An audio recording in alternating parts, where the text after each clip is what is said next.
లలిత exchange Utsav పాత నగల అదే బరువుకి కొత్త నగలు తీసుకో నగల ప్రైస్ లో 20% ఆదా చేసుకోవచ్చు. లేట్ గా సినిమాల్లోకి ఎంట్రీ ఇవ్వడానికి కారణం ఏంటి? అదివరకు ఏంటంటే మీరు ఆల్రెడీ రంగస్థలం మీద చేశారు కదా. నేను యాక్చువల్గా 90sలోనే సినిమా ట్రై చేశాను. నేను 90sలోనే ట్రై చేశాను. కొన్ని సినిమాలు చేశాను. అప్పుడు రక్షణ మెకానిక్ అల్లుడు చిరంజీవి గారిది, రక్షణ నాగార్జున గారిది, ధర్మక్షేత్రం బాలయ్య గారిది, కొండపల్లి రాజా వెంకటేష్ గారిది, అవునా ప్రెసిడెంట్ గారి పెట్టడం ఒక 10 సినిమాలు చేశాను. 10 సినిమాలు కూడా పెద్ద సినిమాలే. ఓకే. అప్పుడు పెద్ద సినిమా ట్రై చేసాను. చిన్న సినిమాకి ఎప్పుడు ట్రై చేసేవాడిని కాదు.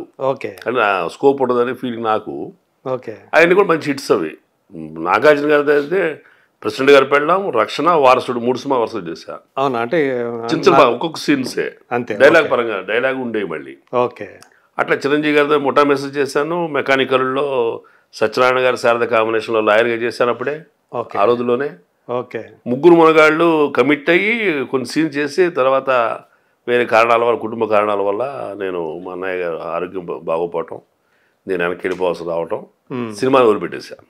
ఓకే. చిరంజీవి గారు ఫస్ట్ ఇన్నింగ్స్లో కూడా లాస్ట్ మూవీ చిరంజీవి గారితో కమిట్ అయిన సినిమానే. అవునా?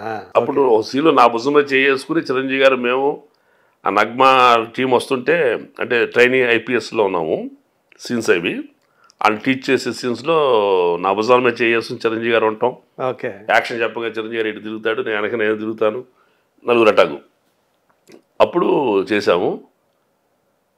మళ్ళీ రీఎంట్రీ చిరంజీవి గారు దయతోటి మళ్ళీ ఖైదీ నెంబర్ 150లో. అంటే ఇప్పుడు అంతకుముందే మీకు చిరంజీవి గారితో మంచి పరిచయం ఉంది. ఓకే. అప్పుడు పరిచయం ఉంది. తర్వాత నేను ఆయన ప్రజారాజ్యం పార్టీ పెట్టినప్పుడు నేను ఆయన అభిమానిగా ఆయనతో పాటు ఆ పార్టీ కార్యక్రమాల్లో ఉండటం, నేను పర్సనల్గా కూడా తెలుసుకోవటం ఆయన. ఓకే. నేను అయితే ఎప్పుడు నేను మీతో కలిసి యాక్ట్ చేశానని నేను చెప్పలా. ఆయన గుర్తుండదు అనుకుంటాను నేను. ఓకే. ఆయనకైతే ఎప్పుడు నేను ఓపెన్ చేసి చెప్పలా. ఆల్రెడీ మీతో అంటే నేను మళ్ళీ రీఎంట్రీ అవ్వాలని కానీ మళ్ళీ రాజకీయాలు పెట్టి సినిమాకి వెళ్తాడని నాకు తెలియదు కదా. అప్పుడు అట్లా 5-6 ఏళ్ల పాటు నేను పార్టీ కార్యక్రమాల్లో కొంచెం చురుకుగా ఉన్నాను. అప్పుడు బాబు దగ్గర పరిచయం అయ్యా నేను. ఓకే. ఆయన తర్వాత మళ్ళీ ఆయన సినిమాకి వచ్చిన తర్వాత ఒక్క సీన్లో ఈ సినిమాలో నేను కనిపించాలి, ఆయన పక్కన ఫ్రేమ్లో ఉండాలని వచ్చిన ఆశతోటి వెళ్ళి అడిగా. ఆయన అడిగా డైరెక్ట్గా చిరంజీవి గారిని వెళ్ళి, అన్నయ్య ఆర్టిస్ట్గా ట్రై చేస్తున్నాను, సినిమాలో చిన్న వేషం ఇవ్వండి, మీ పక్కన అలా అప్పుడు కూడా ఇదివరకు మీతో కలిసి చేశాననే సంగతి ఇప్పుడు చెప్పలేదు సార్. నేను ఇప్పటికీ తెలియదు ఆయన ఎప్పుడన్నా ఇటు మహేష్లా ఉన్నాడని ఆయన అనుకుంటే తప్ప, ఆ సీన్ చూసినప్పుడు ఎప్పుడన్నా. ఇప్పుడు మెకానికల్ చూసారనుకోండి, సత్యనారాయణ గారి శారదా కాంబినేషన్లో చేశారు లాయర్గా, డైలాగ్ వేషం. ఇక్కడ శారదలో చూసాం అప్పుడు. ఓకే. మహేష్ కదా అని అప్పుడు అట్లా ఆశ్చర్యపోవాలని తప్ప, నా నోటితో నేను మనం మీతో కలిసి సినిమాలు చేసా సార్, నేను ఒకప్పుడు ప్రయత్నం చేసా సార్ అని ఎప్పుడు చెప్పలా. ఓకే. ఇప్పుడు చెప్పలా. ఇట్లా అడగటం, ఆయనేమో అద్భుతమైన అవకాశాన్ని నాకు అక్షయ పాత్ర లాంటి చిన్న పాత్ర ఇవ్వటం, మరి అది చాలా గొప్ప విషయం. చాలా చాలా గొప్ప విషయం. అది డివైన్ మూమెంట్స్ అనుకుంటా నేను. చిరంజీవి ఆయన్ని షర్టు పట్టుకుని మడిపెట్టి గడటం, స్టేషన్లో హెరాస్ చేయటం, అట్లా ఆ సన్నివేశం అంత గొప్పది కాబట్టి దాంట్లో నటించినందుకు నాకు అంత గొప్ప పేరు రావటం. ఎవరి అటెన్షన్ పడింది చాలా. ఎంత అటెన్షన్ పడిందంటే, సుకుమార్ గారు కూడా ఎవడీడు, తెలుగు కూడా, తమిళ కూడా, మలయాళం కూడా, నా మొహం అట్లా ఉంది, దగ్గరగా ఉన్నాడు, మంచిది అట్లా ఉన్నాడు, ఎవడరాడు దురపోతులా, అంత హైట్ గీటు వెయిట్ ఉన్నాడు, చిరంజీవి గారు అంటే అసలు అంత భయం లేకుండా ఉన్నాడు అని ఈయన అనటం. అడవడం ఎంక్వైరీ. తెలుగు కొత్త యాక్టర్ అయితే, తెలుగుడు అయితే కొంచెం భయపడుతూ పరిచయం లేకపోతే నాకు ఉంటుంది. సో ఆయనతో లాంగ్ జర్నీ చేశాం కాబట్టి, number of times face to face కలిసి మాట్లాడే సందర్భాలు వచ్చినాయి కాబట్టి, నాకు ఆయన దగ్గర చనువు, నేను భయపడాల్సిన పరిస్థితి లేకుండా ఉండిపోయింది. అదే నన్ను డైరెక్ట్గా నన్ను తీసుకుని, నన్ను ఏదో పర్సనాలిటీ సరిపోయిందని ఆ సీన్ చేయమంటే నేను కింద పైదాకా డెంగ్యూ వ్యాధి వచ్చిన వాళ్ళకు వణుకుతూ ఉండేవాడిని. అట్లా ఆయనతో పరిచయం ఉండటం అదొక భాగ్యం ఏందండి. నేను అడిగింది చిన్న వేషం, అసలు నేను అంత గొప్ప వేషం ఆయన ఆఫర్ చేస్తాను కూడా నేను ఊహించలా. అంటే అడిగిన మొదటి క్షణాలు, గొప్ప క్షణాలు, డివైన్ మూమెంట్స్ ఆయనే సజెస్ట్ చేశారు. ఈ క్యారెక్టర్ని చిరంజీవి గారే వినాయక్ గారితో ఫిక్స్ చేయమంటాం. మహేష్కి ఇవ్వండి ఇది. మహేష్కి ఇవ్వు చేస్తాడు అతను, ఫైర్ ఉంది అతని దగ్గర. మ్మ్. అతను ఇంకా గొప్ప అండి. నేను విన్నది ఏంటంటే అంటే కనీసం అప్పుడు దాకా మీరు స్టేజ్ ఆర్టిస్ట్ అనే విషయం అయినా తనకు తెలుసు. అసలు ఎప్పుడు నేను నటుడనే విషయం చెప్పలే. నేను ఓకే. నేను రైటర్గా తెలుసు ఆయనకి, చిరంజీవి గారికి. మ్మ్. ఇప్పుడు పార్టీ కావాల్సిన కంటెంట్స్ ఏమైనా రాసిచ్చేవాడిని. అవునా? అప్పుడు అట్లా నేను రైటర్ గాని నేను సో అప్పటికే అంటే ఫెమిలియర్ అయ్యా. సాహిత్యంలో ప్రవేశం ఉంది, కథలు ఉంది, రాస్తుంది. కథ రాసేవాడిని. కానీ మీకు ఏదో సత్యాగ్రహి అని ఒక ఏదో ఒక పేరు కూడా ఉండేదంట. అదే సత్యాగ్రహే నన్ను దగ్గర చేసింది. అంటే చిరంజీవి గారి పార్టీ ఆఫీస్కి వెళ్ళడం మొదలుపెట్టిన తర్వాత ఏదో ఒకటి ఆయనకి ఉపయోగపడాలనే ఆలోచన వచ్చింది నాకు. ఆయన దృష్టి పడాలి. నాకు పాలిటిక్స్ అంటే నేను పెద్ద ఇష్టం లేదు, ఇప్పటికీ ఇష్టం లేదు నాకు. ఆయన మీద ఇంట్రెస్ట్ తోటి నా వల్ల ఏమన్నా బెనిఫిట్ అవ్వాలి, నేను సైతం ప్రపంచానికి చేయాలని దీంతో నేను 10 మంది మోసుకెళ్ళేవాడిని కాదు, తీసుకెళ్లేవాడిని కాదు. ఎలాగ ఈయనకి ఉపయోగపడతానో ఆలోచించి మన దగ్గర రాసే లక్షణం ఒకటి ఉంది కదా, ఈ అక్షరాలను ఏమైనా సవ్యంగా వాడదామా అని చెప్పి అనుకుంటే ఒక థాట్ వచ్చింది. పొయిట్రీ లాగా రాసి అప్పుడు మనకి అగ్నిస్ట్ పార్టీస్ ఎవరు, కాంగ్రెస్ అండ్ టీడీపీ. ఈ రెండు పార్టీలు దుర్మార్గమైన పార్టీలు. ప్రజారాజ్యం పార్టీ వస్తేనే మనం బాగుపడతాం అనేది బాడీ లాంగ్వేజ్ తీసుకుని ప్రతి పొయిట్రీకి ఆ 15 రోజులు జరిగిన ఈవెంట్స్, మంచి ఈవెంట్స్ మనం ఇచ్చేయటానికి, టాపిక్ రేజ్ చేయటానికి ఉపయోగపడే పాయింట్ తీసుకుని నేను రాసేవాడిని. కాంగ్రెస్ టీడీపీ దుర్మార్గం పార్టీలా అని. ఎందుకంటే మన స్టాండ్ ఏంటి, ప్రజారాజ్యం కదా, అదే మనం తప్ప ఎవరు గొప్పలు కాదు కదా. అవును. అట్లా సత్యం రామలింగరాజు గారి ఇష్యూ జరిగినప్పుడు దాని బొమ్మ బొరుసు అంటే ఎడ్డు పెట్టి, నాణ్యానికి బొమ్మ బొరుసు, సత్యం రాజుకి బాబు వయస్సు.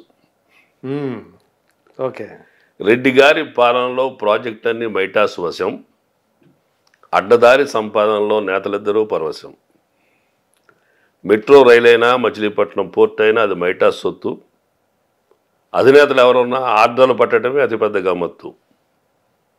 రాజుగారి దక్షిణమేస్తూ రక్షణనిచ్చిన కాసుల కాపరులు, వారి అవినీతి సామ్రాజ్యానికి చట్టరీత్యా వారసులు. ఇట్లాంటి భాషతోటి పోయి 20 లైన్స్ రాసి సత్యాగ్రహని నేను నా పేరు వేసుకోకుండా పెన్ నేమ్ లాగా పెట్టుకున్నాను, పెన్ నేమ్లా పెట్టా. అది ఒక 10,000 కాపీలు ప్రింట్ చేయించామండి. మీ డబ్బు అంతే. 10,000 కాపీలు 2,000, ఆ రోజుల్లో 2,000. ఓకే. 2006లో 2007లో 2,000 రూపాయలు బడ్జెట్ దానికి.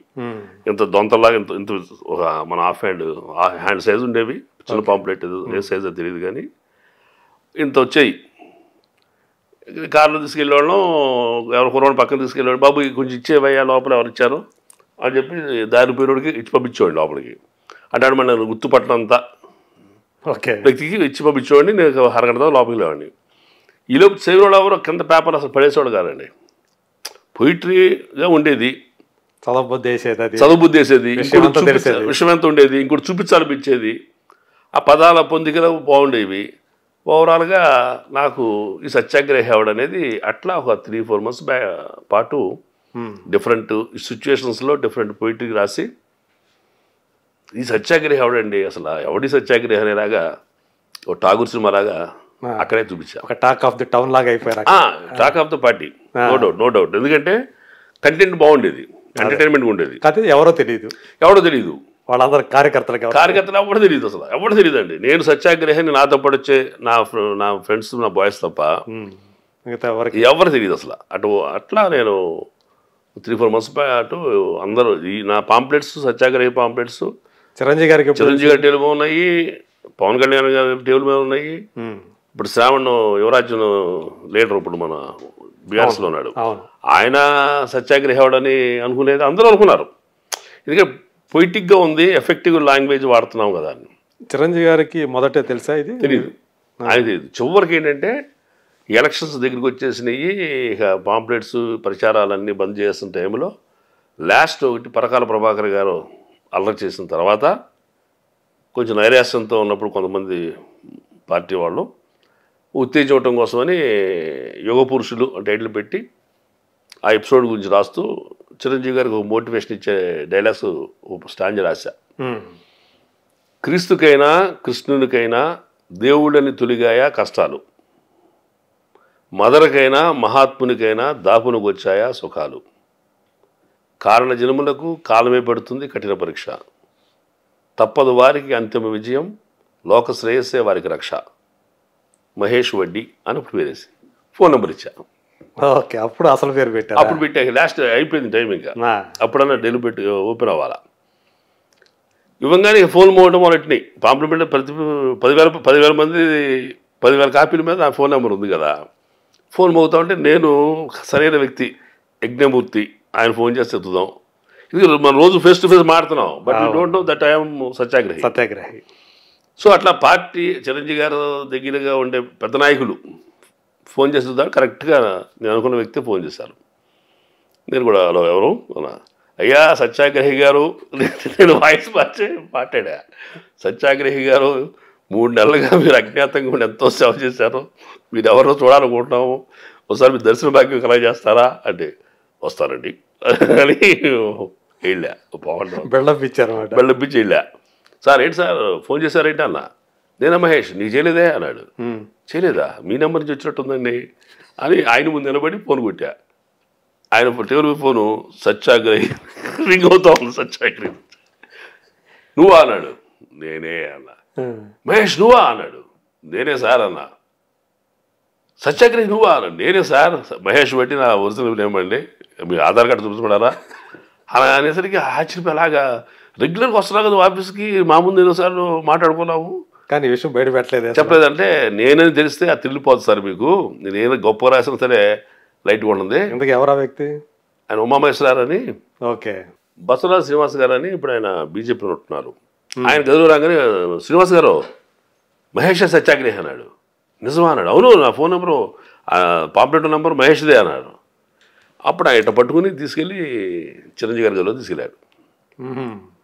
3 నెలలు రోజు అడుగుతున్నా చిరంజీవి గారిని నేను చూసేవాడినే తప్ప నేను గదిలోకి వెళ్ళే ప్రయత్నం కానీ మాట్లాడే ప్రయత్నం కానీ అసలు నేను ఒకటి దృష్టి పడాలని నా కోరిక లేదు, నేనైతే చేయాలని తప్ప. అదే తీసుకెళ్ళి సార్ సత్యాగ్రహి అన్నారు. మీరు రెగ్యులర్గా ఆఫీస్కి వస్తున్నారు కదా, మీరు ఎప్పుడు గదిలో రాలేదేంటి అన్నాడు చిరంజీవి గారు. అంటే మీతో నా పని ఏంటి సార్ అన్న. ఆయన షాక్ చూశారు. ఇంతమందిలో ఒకటో వేళ నాతో పని వాడి అందరికీ నాతో పనిచేయాలట్టుగా. అట్లా ఆయన కూడా నేను రైటర్గా తెలియటం, పార్టీ కనుక కావాలంటే నన్ను నాతో రాయించటం, అట్లా నేను చిరంజీవి గారికి అందరి దృష్టిలో, పార్టీ నాయకులందరి దృష్టిలో పడ్డారు. 18 మంది ఎమ్మెల్యేలు, కన్నబాబు గారు కానీ, గంటా గారు కానీ, బొత్స గారు కూడా తెలుసు నేను, మన పార్టీ కాకపోయినా రైటర్గా. అలాగా ఒక గుర్తింపు గౌరవం నాకు దక్కినాయండి. అది నేను అనుకుంటాను ఈ డెస్టినీకి దేవుడు ఇచ్చిన ఒక రూట్ అది. అట్లా చిరంజీవి గారితో పరిచయం అవటం, ఆ పరిచయం 5-6 ఏళ్ల పాటు కొనసాగటం. ఈనాడు నేను ఏ ఆబ్లిగేషన్ ఆయన పెట్టకపోవటం, నోరు తెలిసి నాకు ఇది కావాలన్నయ్య అని అడగటం. ఆయన అడగలేదు. ఇప్పుడు అడిగింది ఏమంటే ఈ సినిమా చిన్న అవకాశం ఉండని అడిగా. ఆయన గొప్ప మనసుతోటి ఈ 6 ఏళ్ళు నా జీవితానికి సరిపడా కాదు, 60 ఏళ్ళు, ఇంకొక 10 ఏళ్ళు 20 ఏళ్ళు బతకడానికి సరిపడా జీవితాన్ని ఇచ్చాడు ఆయన. అంటే కాకపోతే అంత గుర్తింపు వచ్చేది కాదండి. అంటే మీ వాయిస్ కల్చర్ ఆయనకు తెలుసు, మీ లుక్స్ ఆ క్యారెక్టర్కి సరిపోతాయి అన్ని అటువంటి చెప్పిద్దాము. మొత్తానికి ఆయన ఏ నమ్మకంతో ఇచ్చారనేది నాకు పెద్ద అది మిస్టరీ నాకు. సో ఆ నమ్మకాన్ని మీరు నిలబెట్టుకున్నారు, అది దేవుడి దయండి. పదాలు తెలియని పెదవులకు అమృత వాక్యం అమ్మ. సంతానలేమి సమస్యతో బాధపడుతున్న ప్రతి స్త్రీమూర్తి బాధను మేము అర్థం చేసుకోగలం. ఫెటినైన్ వరల్డ్ బెస్ట్ ఎంబ్రియాలజీ ల్యాబ్ మరియు జిల్ట్రిక్స్ అలారం సిస్టాన్ని మొట్టమొదటిసారిగా ఏపీ మరియు తెలంగాణలో ఈ నెల 9న ప్రముఖ సినీ నటి స్నేహ, స్పెయిన్ దేశానికి చెందిన international senior embryologist Javier Herrera గారు ప్రారంభించారు. ఈ శుభతరుణంలో రక్త పరీక్షలు, AMH test, RBS, సెమిన్ analysis, ultrasound scan, follicle scan ఈ నెల 31 వరకు ఉచితంగా అందిస్తుంది. 49 అంటే సంతానం, 49 అంటే సంతోషం.